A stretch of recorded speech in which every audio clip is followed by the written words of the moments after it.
France's biggest fishing port, Boulogne-sur-Mer, 50 kilometres from the UK across the English Channel. Fishermen here were worried they'd be banned from UK waters after Brexit, but a trade deal reached by the EU and UK has allayed their fears. EU boats can continue to fish in British seas, although they'll have to give up part of their catch to Britain. It's a better result than expected. During the next 5.5 years, there will be some ongoing negotiations, and the outcome, we don't know it. We know that the target is effectively to have 25% of the quota going back to UK. But listen, 25%, it's better than 60%. As free trade between the EU and UK continues, authorities in the port of Calais say they hope for minimal disruption.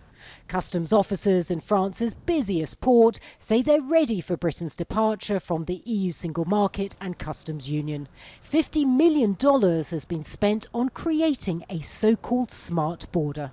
Customs officials say that they have introduced information technology and smartphone apps to help things run more smoothly. But with some 5 million trucks passing through the port of Calais each year, it'll be a huge challenge to prevent delays. For 2 years, we have worked on creating an intelligent digital border. We recruited staff and built infrastructure, so we believe we are ready for January 1st. Continued free trade is good news for French businesses.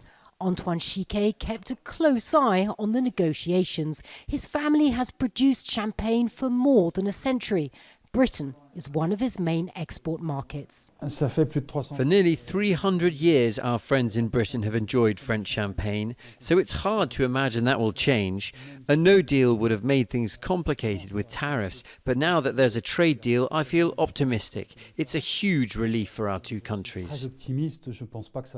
After nearly 5 decades together, it'll undoubtedly take time for the EU and UK to fully adjust to being apart, and there are bound to be setbacks.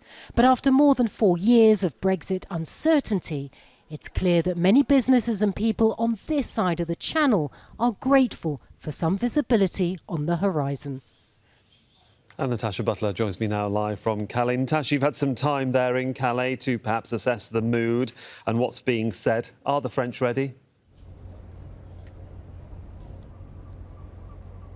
Well, certainly port authorities and customs officials, and you saw in our report there, say that they are well prepared. They've had several years to put in place the infrastructure, recruit more staff and get up and running this so-called smart border. Of course, the changes come in on January the 1st. There are still a few hours to do the last-minute tweaks. But what they are telling us here in Calais is that they're not expecting a whole lot of traffic. It is, of course, the New Year holidays, and also there are still restrictions on travel because of the COVID pandemic between the UK and the EU. Truck drivers now have to get PCR tests. It's a lot more difficult for individuals to also travel. Across France, though, more widely, I mean, businesses are, of course, most people say, relieved that there is free trade continuing between the UK and EU. The big fear was that there would be a no deal and the customs duties and tariffs would be imposed on those who want to do business between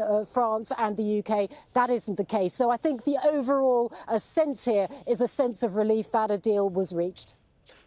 Natacha, thanks very much for the update. We'll be joining you through the day. Natacha Butler there in Calais.